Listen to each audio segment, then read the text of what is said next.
One day, while I perched atop a tree in our yard, I witnessed stout youths entering our neighbor's property with sinister intentions. Swiftly, I sounded the alarm, and the intruders were swiftly subdued with ropes by the alerted elders, ensuring they could not flee until more help arrived to secure the scoundrel. However, a more dire situation unfolded when everyone left for work, leaving only my dear sister and me at home.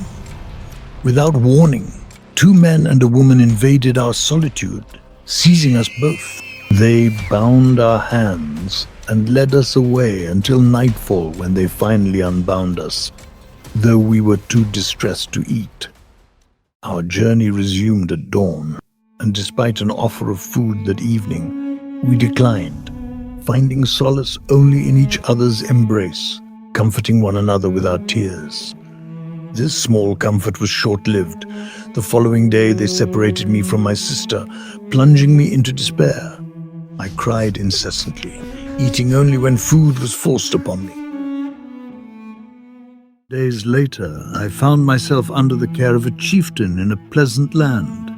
He had 2 wives and children who treated me kindly, trying to ease my sorrow. The first wife became like a mother to me, and they spoke my native language. My tasks primarily involved assisting the chieftain, a smith, by operating his bellows. After a month of earning their trust, I began to seek a way back home, knowing it lay toward the sunrise. As I plotted my escape, an unfortunate incident thwarted my plans. While helping an elderly enslaved woman one morning, I accidentally killed a chicken with a pebble. This incited her wrath. She reported me to her mistress in the master's absence, prompting me to flee into the wilderness. Hiding in a thicket, I evaded the search party, but spent a terrifying night haunted by the sounds of what I feared were snakes. Starving and exhausted, I returned at dawn to my master's kitchen and collapsed in the ashes. The old woman discovered me the next morning and promised to advocate for me. My master, although upset, ordered that I be cared for. However, tragedy struck when his beloved daughter died, plunging him into grief. Once he recovered, I was sold yet again. This time, my journey took me to Tinma, a breathtaking African town where I was sold to a merchant.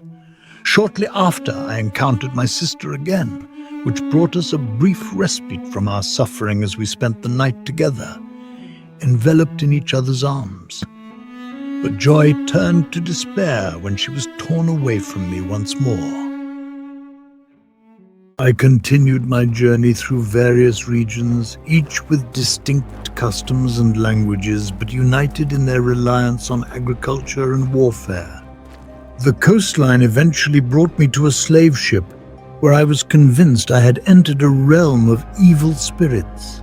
The ship's crew, different in appearance and language, heightened my fears of malevolent intentions. Overwhelmed by the harsh conditions and brutal treatment aboard the ship, I often envied the freedom of sea creatures and despaired at my fate. Despite the kindness of some fellow Africans who tried to comfort me, the cruelty of the crew was relentless. Witnessing brutal punishments and the death of a fellow captive pushed me to the brink of despair. Finally, we arrived in Barbados, where we were greeted with inexplicable joy by the crew, but met with dread and confusion by us captives. Here, planters and merchants examined us, and despite assurances that we would not be harmed, the reality of our situation was grim. Sold into servitude, I was struck by the foreignness of my new environment, marked by multi-story buildings and horseback riders, reflecting on my journey from the comfort of my early life to the horrors of captivity and displacement. I could not help but lament the inhumanity meted out to us under the guise of commerce. The pain of separation from loved ones and the brutal treatment we endured stand as stark reminders of the profound injustices wrought by the slave trade, challenging the very tenets of the Christianity professed by those who perpetuated these cruelties.